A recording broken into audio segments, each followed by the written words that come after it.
میرے بھائی دوستو، آج کل آپ نے دیکھا ہوگا کہ جب فوتگی ہوتی ہے، لوگ جنازے میں جاتے ہیں، اعلان ہوتا ہے کہ فلاں آدمی فوت ہو گیا، تو جنازے میں کتنے کثیر تعداد میں لوگ ہوتے ہیں۔ اتنے لوگ فرض نماز نہیں پڑھتے ہیں جتنا فرض کفایہ کے اندر کثیر تعداد میں لوگ جاتے ہیں۔ ان کے جانے کی وجہ کیا ہوتی ہے کہ جی ناراض نہ ہو جائے کوئی، جس کا گھر فوتگی ہو گئی وہاں جائیں، ان سے ملاقات کریں گے، جنازہ پڑھ کر آئیں گے، تاکہ ان کو پتہ چل جائے کہ میں وہاں گیا تھا، میری حاضری ہو گئی، کوئی ناراض نہ ہو۔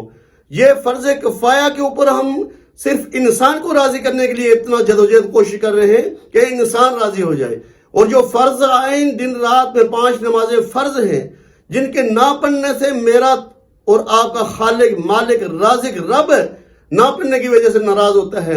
کبھی ہم نے یہ نہیں سوچا کہ نماز نہیں پڑھنا، نماز نہ پڑھنے کی وجہ سے میرا رب مجھ سے ناراض ہو رہا ہے۔ کتنی نمازیں آج لوگ نہیں پڑھ رہے ہیں، کبھی یہ نہیں سوچا کہ میرا رب ناراض ہو رہا ہے۔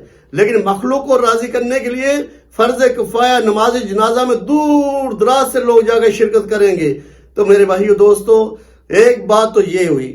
دوسری بات یہ ہے کہ کتنے لوگ ایسے ہیں جو اپنی اولاد کو دین سے دور رکھے ہوئے ہیں۔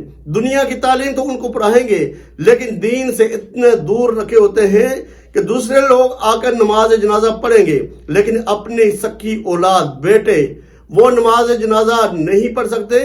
وہ کہتے ہیں جی ہمیں تو دین پڑھایا ہی نہیں، ہم کو نماز پڑھائی نہیں ہے، ہمیں تو پتہ ہی نہیں کیا پڑھے۔ کھڑے ہو کر وہ علیحدہ میرے دوستوں کھڑے ہوتے ہیں، باہر کھڑے ہوتے ہیں صفوں سے، وہ کہتے ہیں کہ ہمیں ابو نے، ہمارے والد نے ہمیں تو پڑھایا نہیں ہے، ہمیں جنازہ پڑھنا آتا ہی نہیں ہے، نماز جنازہ ہی نہیں آتا، دعائیں نہیں آتی ہیں۔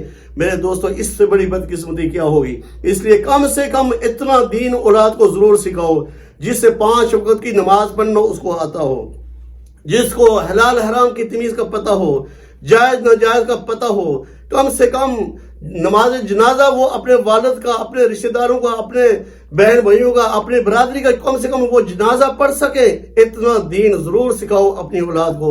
اللہ پاک ہم سب کو آخرت کی تیاری کی توفیق عطا فرمائے۔ وما علینا الا البلاغ المبین۔